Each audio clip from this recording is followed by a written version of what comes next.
There are two ways to know what you're pointed at. One is by the way you feel while you're pointing, and the other is what happens as a result of your pointing. The manifestation shows you where you've been pointing, and the feeling now shows you where you are pointing. So the key is to care more about being satisfied so that you do a better job of pointing rather than waiting until you've pointed and pointed and pointed and now it's manifested, which is way harder to get over it. Esther flew back with family. They had been on a family vacation. And as they walked up to Esther's car, someone with her noticed that it had been bumped. And Esther said, well, you know, they're so nice to me here. If they don't have a VIP spot, they let me just park my car over there and then they move it to a VIP spot. So somebody moved my car, and perhaps that's when it happened, or maybe it happened after they parked it. And then Luke said, no, Grandma, that's been on your car for a while. And Tracy said, why didn't you say something? And Luke said, because I thought she knew she did it and I didn't want to hurt her feelings. And Esther said, I had no idea that was even there. She had not even noticed it until whoever parked her car had backed it in. So she's approaching it from the front when usually she does not do that. And so Esther had not suffered about it. What we would encourage you to do is not try to live such a perfect life that nobody bumps your car. Not try to live such a perfect life that you never take the bounce from anything. And don't spend so much time trying to figure out how this happened and how this happened and this happened. Just acknowledge where you want to go from here. Esther took her car to the Cadillac agency. She hadn't taken it in before. She also had a service light that had been on for a couple of weeks, and so she was waiting until she had a period of time. And it was the most pleasant experience of getting there. They took it. They gave her another car. She said, I'm going to be gone for the weekend. Can I bring it back on Monday? They said, that's just about the right time. Everything just flowed. She got to meet 10 new people. And so as far as Esther was concerned, nothing went wrong. And that's the way we would like you to feel about everything. Nothing went wrong because at the very worst, it gave you a bounce. And at the very best, it gave you a really fun bounce. The universe isn't out to get you, and you're not here to prove goodness in the face of a lot of stuff going wrong. And that's a little bit what you feel like, just a little bit. A lot of deliberate creators feel that way when you're just trying to get this right and you want to be a deliberate creator. And so when something isn't exactly the way you would have chosen it to be, and we want it to be as simple as, is that satisfying or not? Is that satisfying or not? Well, not really, but it doesn't need to get any bigger than that. Esther spent 0 time. There was Luke right there. Esther wasn't even going to ask anybody there if anybody knew anything about it, because how would anybody know? They parked the car. Somebody else brushed it a little bit when they were doing something. It was so insignificant.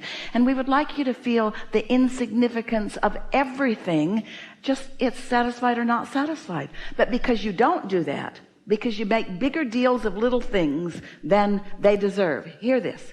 You make bigger deals of little things than they deserve, then your satisfaction factor gets left further and further behind. So it's a bigger deal about this and a bigger deal about this and a bigger deal about this. And before you know it, you don't feel very loved. You don't feel very blessed. You don't feel very secure. You don't feel very sure. You erode your relationship with your inner being incorrectly.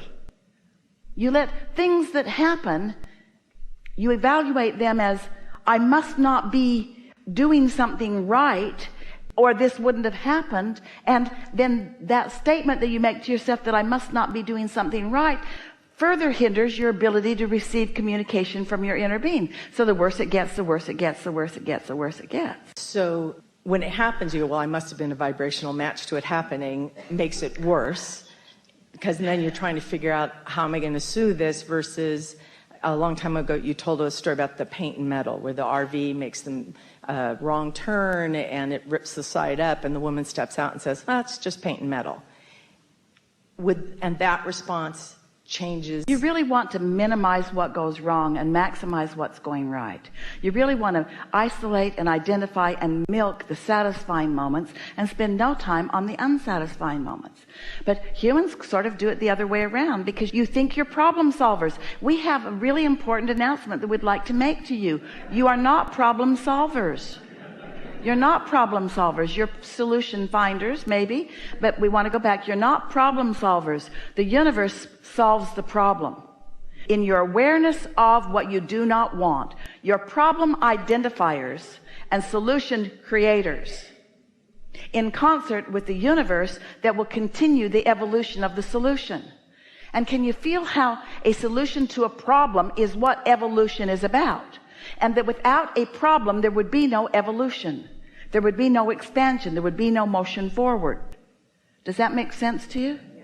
And so, just lighten up. Don't try to remember everything that we've ever said to every person about everything.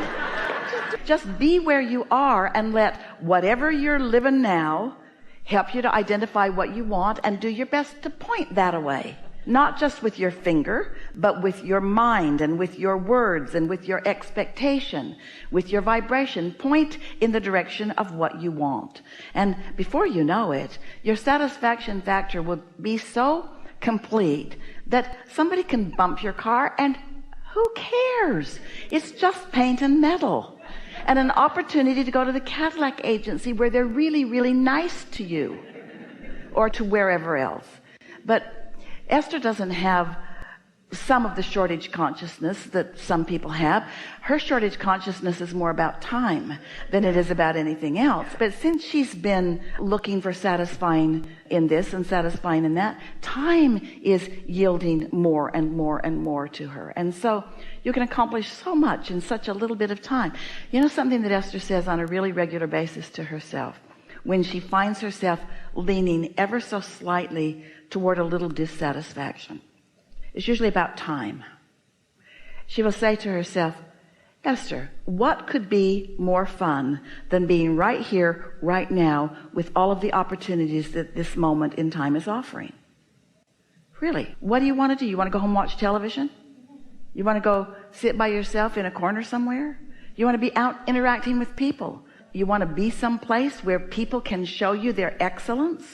When you let yourself out where people can show you their excellence, you're glad you had a reason to go there where they can show you their excellence. So nothing's ever going wrong. Everything's always going right. And if you're looking for the right in the wrong you're living, if you're looking for the satisfied in the unsatisfying, then you get it all cleaned up so fast. So Esther plays a game. She opens her book, a little journal, and she writes satisfying on one page and unsatisfying on the opposite page. And then whatever she's thinking right now, she writes it on whichever side of the page it applies. As she writes it, usually if she finds something satisfying, more satisfying thoughts come until they don't. Because eventually what she thought was a satisfying thought has unfinished business in it. So she writes the satisfying thought, and then the unsatisfying thing shows up. So she'll write it down. And then she asks herself the question, so what are satisfying aspects of this unsatisfying thing? And every time she can write nearly a whole page. So what happened to your car? Somebody knocked the mirror off of it? The bumper, the corner bumper piece sheared off and it pulled my back bumper. All right, so make that unsatisfying statement. I wish I hadn't slowed down so he wouldn't have done it. No. Okay, so this happened and I didn't like it and I'm blaming myself. Yeah. Well, it could have been that if I hadn't slowed down, it would have been a worse accident. And so I'm not even sure anymore. But play our silly game. Okay, sorry. Well, unsatisfied. I have to go get the car fixed. I have to go get the car fixed. Unsatisfying statement. I have to go get the car fixed. Don't get carried away with that thought flow. Instead, ask yourself, is there anything satisfying about this? The two sides of my car are going to both have brand new bumper pieces. What else? I'm going to give the people at the body shop an opportunity to show me their good work so I find a good body shop if I ever need one again. Yeah, maybe. Okay. Might have a nice rental car while it's being fixed. Yeah, pretty satisfying. It's more than what you were doing. Something satisfying. I have the means to do this. And I'm a wise girl and I know what to do. And I can get this done. This is something in life that I'm quite good at. and I'm good at tending to things, and always in the process something good comes out of it, and I actually like interacting with people. Aren't those legitimate, satisfying statements that you could make? And so here's our question. If something happened that gave you a reason to make a whole list of things that satisfy you, was it worth it? Wait. Was it worth it? Is it worth it that life caused me to focus toward my well-being? Was it worth it?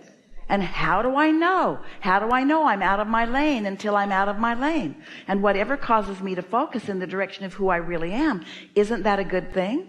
How else you going to become a chronically satisfied person or a mostly satisfied person if things don't give you a reason to focus?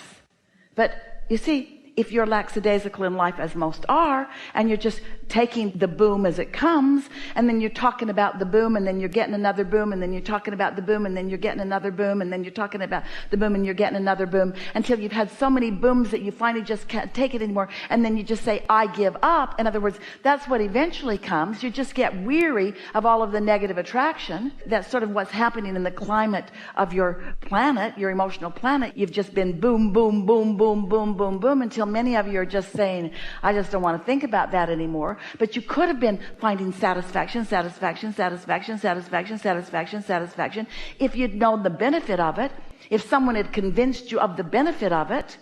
If you are a creator, that means you are a chooser. And if you are a chooser, you have to have choices.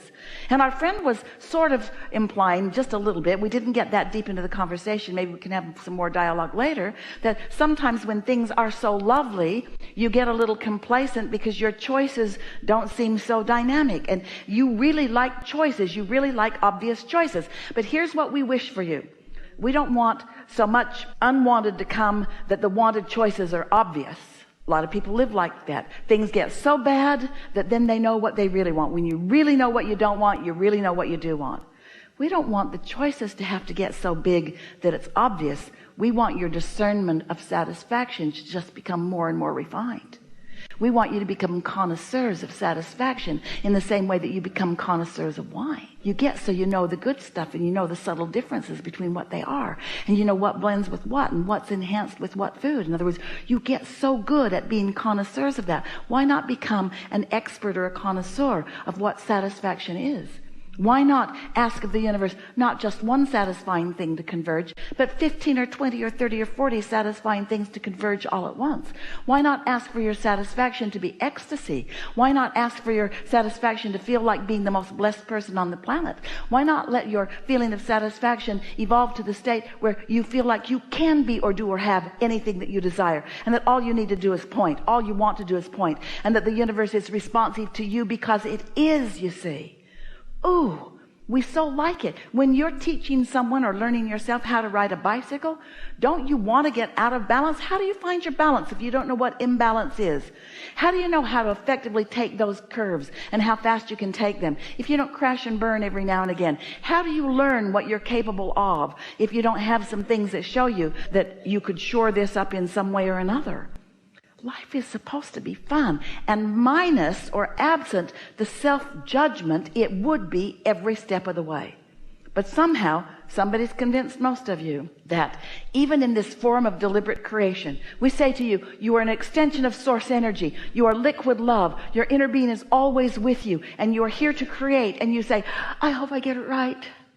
And we say, that's not why we told you that. You're not on trial here. You're not here to get it right. You're not being measured about anyone else. You're here for your own self-evolvement, for your own self-discovery, for your own experience of discovering something new that you didn't even really realize that you wanted until the cooperative components all came together and you received enough clarity that you saw it in a way that you'd never seen it before. Most of you don't even let yourself want what you really want because you don't really believe that you can have it, and so you're guarded against being disappointed, so you hold back. But you're going to come to a place, and not far from now, where there will not be anything that you're not willing to allow yourself to have. And then the game becomes, what is more satisfying? What's the most satisfying thing that I can think of? What would be really satisfying to do here and now? Or who would I like to do it with? Or where would I go? How would it feel? Life will give you anything that you ask for that you don't block. Don't forget to leave a positive message and subscribe.